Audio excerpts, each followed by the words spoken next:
Welcome back. It's Tech Talk Monday, and we're peering into our crystal ball for tonight's tech segment. We're looking at some products that are supposed to come out next year. And then, of course, we've got Lewis Lee and the Geek Squad's Stephen Byrd. And they're going to tell us whether or not they think they're hot or not. So, guys, let's start with the new version of Windows. We were just talking about this before the commercial came on. Now, they're calling it Windows 8 for now. And Microsoft says it's a radical change for them. It takes the touch screens that Apple loves and applies them to Microsoft PCs and devices. But the question is whether the public wants a new upgrade. What do you guys think? Let's go Lewis and then Stephen. Well, I think Windows users are always looking for a next upgrade so that they can possibly get closer to an Apple product without going Apple geek. So maybe so, but you know, even like Hewlett-Packard already has touchscreen computers that run Windows. Yes. It would be nice to have touchscreen enabled within the operating system. All right, Stephen, what do you think? I definitely agree. I think that the having the touchscreen enabled inside the operating system will make a huge jump for Windows. I think that actually might make Apple compete in the touchscreen market. So you don't think people are just going to see this too much to be trying to compete with Apple? I mean, are they going to say, oh, no, if I want that, I'll go for the original? I think they're going for something a little bit different when they're putting it on a PC rather than an actual or an iPad or something like that. So. And PC users are always cutting Apple down, but they always envy the Apple operating system secretly. There you go. Thanks, guys. Well, now let's talk about the new iPad. We've been hearing all about it.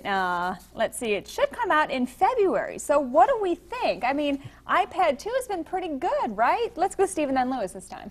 The iPad 2 is a hit success for Apple, and I'm sure that if they have an iPad 3 come out in February, it will be as well.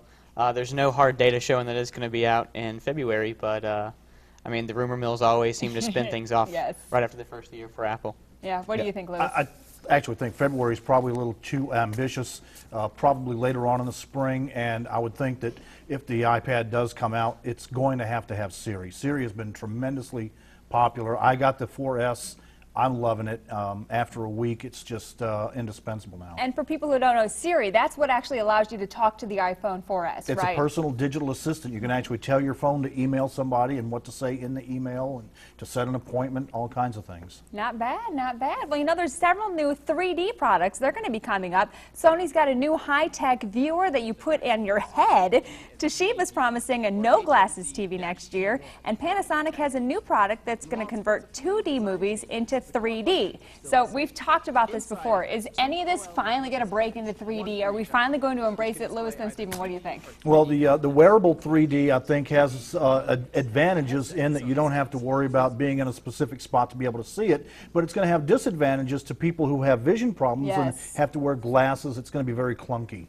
And you could walk into a wall when you're wearing that thing, right? I'm just I saying. suggest you sit down when you wear it. Stephen, what do you think? I think that if any of those have a really good chance of standing out, it's going to be Panasonic's 2D to 3D conversion. I think that there's some other companies out there that have actually tried the wearable 3D or wearable glasses for TV and things like that just hasn't worked out. But yeah, I mean, do you think this is going to be finally what makes us embrace 3D? They're still not making a whole lot for home personal 3D use, are they? Well, they didn't for HD for a very long time, and then all of a sudden stations like Channel 12 started broadcasting in HD, and it just steamrolled. And now you can't hardly find a non-HD TV to be found. The same thing might happen with 3D, but it's unlikely. As far as the TV that requires no glasses, the only thing that I've seen 3D that requires no glasses is the Nintendo 3DS game system. You have to be in just the right place for that 3D effect to work. I don't think that's going to work. Well, here's something I think is going to work. It looks pretty cool. There are two manufacturers that are promising phones with bendable, flexible displays. They might be fun to play with, but the main selling point, they don't break. How practical is that? We'll go Stephen, then Lewis. it'd be great to know that if I dropped my phone, my screen wouldn't break. I haven't really seen too much about those yet, and I want to see a little bit more about those before I want to comment on that. I guess. Okay. I think it's a leapfrog technology. I think the first step in getting the bendable screen that actually responds to touch is great, but I think it's going to lead to better innovations, much larger screens, maybe screens that you can fold up. For example, you could have a 25-inch screen that you could fold up and put it in your pocket. That'd be awesome. And that'll be the last note. Lewis, Stephen, thank you so much for joining us. And now let's head over to Jillian.